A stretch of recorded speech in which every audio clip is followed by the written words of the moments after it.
Hi, welcome to Bookie. Today we'll unlock the book Last Child in the Woods, Saving Our Children from Nature Deficit Disorder. Do you remember how close you were to nature as a child? Maybe you played in the woods, caught fish in a creek, or picked fruits on a farm. For older adults, there was a lot of contact with nature when they were young. In the natural world, we can run freely and release our deeper instincts. Nature always makes us feel relaxed and happy, and gives us a feeling of inner peace and satisfaction. However, with the acceleration of industrialization and urbanization, our natural environment has been damaged to varying degrees. The scope of high-quality natural ecological environments has gradually decreased, and modern society has become increasingly superficial. For the sake of children's safety, many parents find it difficult to find the time to take their children closer to nature. Our younger generation is gradually being moved away from forests, mountains, and grasslands. They are surrounded by electronics such as televisions, mobile phones, game consoles, and other gadgets, which makes many children lose interest in nature completely. They prefer to play indoors because that's where all the electrical outlets are. Although today's parents strive to provide their children with the best living and learning conditions, they ignore the children's direct connection with nature. Some parents may think that society has developed, and that their children do not need to experience nature as much as they did.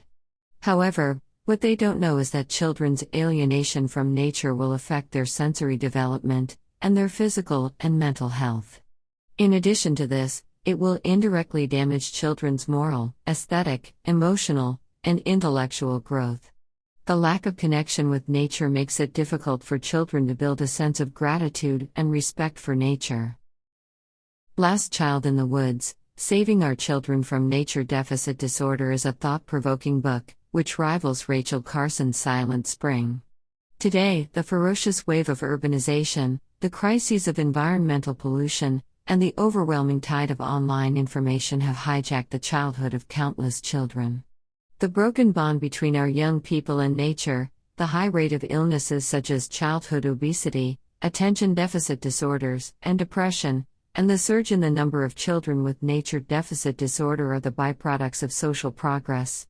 Combined with a large amount of scientific research data, this book provides practical solutions and suggestions for closing the distance between children and nature and healing the broken bond between them. It has been called an absolute must-read for parents by the Boston Globe. The author Richard Louv is a well-known advocate for children's rights, a senior journalist, best-selling author, and chairman of the Children and Nature Network.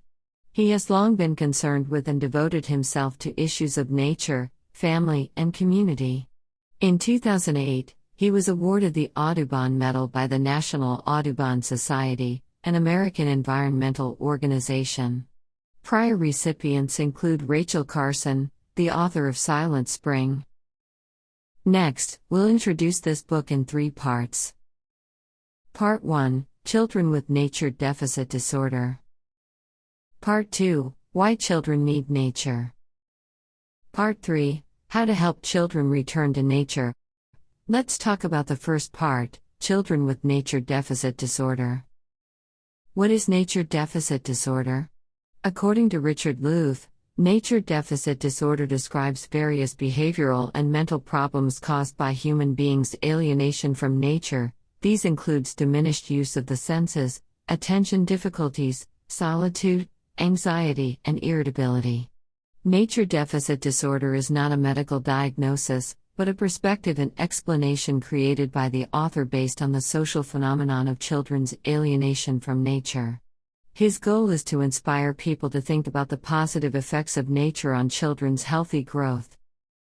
Since the late 1980s, Richard Louv has been concerned with the fact that more and more children are alienated from nature. The author found that the amount of time many children spend outdoors was decreasing for reasons including a lack of time, watching TV, and their parents' safety concerns.